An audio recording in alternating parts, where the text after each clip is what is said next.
Oh, hello, great readers. I'm Belchan. I'm Nimikung. I'm Banchan. In this class, I'll read to all of you. Chap. 37 Sec 5 of Jane Eyre, an Autobiography. As.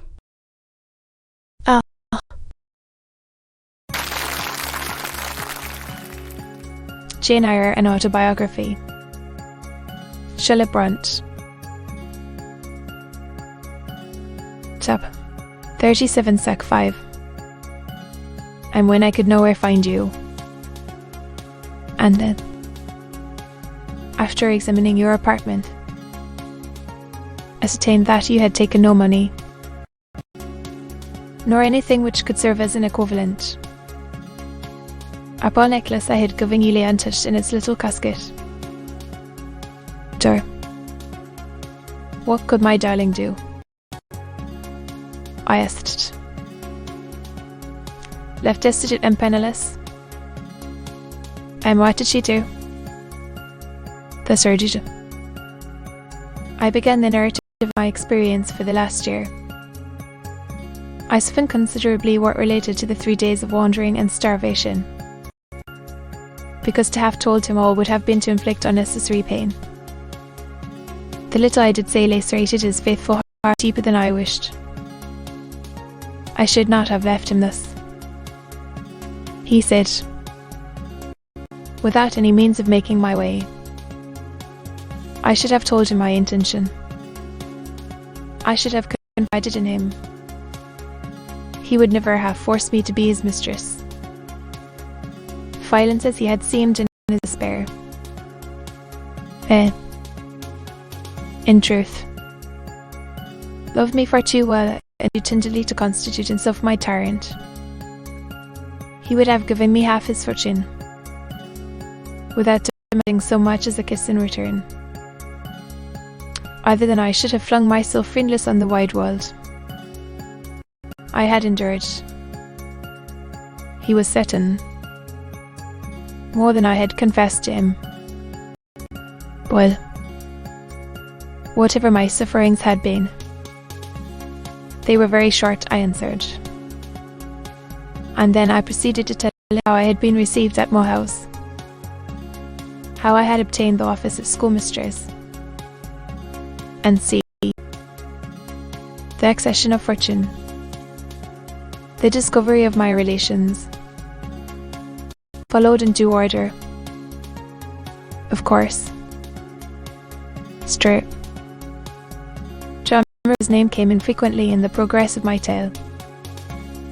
When I had done, that name was immediately taken up. The street, tunnel. Then, you have spoken of him often. He was a very good man. A good man. Does that mean a respectable, well-conducted man of 50? St. John was only 29. Jeune encore, as the French say. Is he a person of low stature? Phlegmatic. And plain? A person whose goodness consists rather in his guiltlessness of vice. He is untiringly active. But his brain? That is probably rather soft. He means well. He talks little. What he does say is ever to the point. His brain is first rate. I should think not impressible. Is he an able man? Straight. His manners. I think. I never mentioned his manners. But, unless I had a very bad taste. They must sit. They are polished. Pan. His appearance, you forget what description you gave of his appearance, a sort of or curate.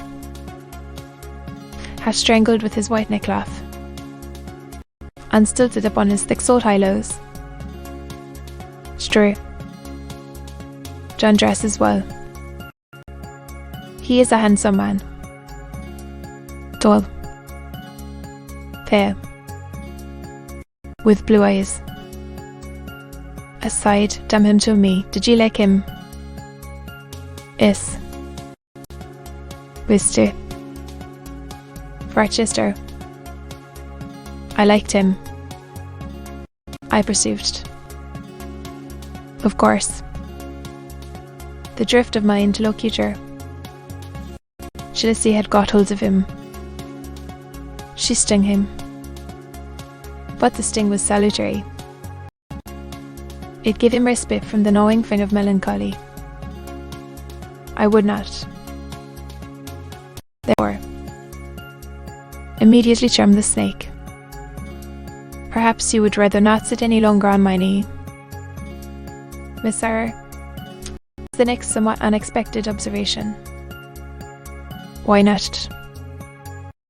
Mister, the picture you have just drawn is suggestive of a rather too overwhelming contrast. Your words have delineated very prettily a graceful Apollo.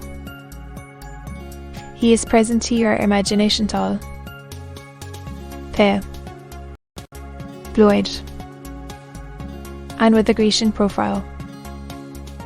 Your eyes dwell on a Vulcan, a real black,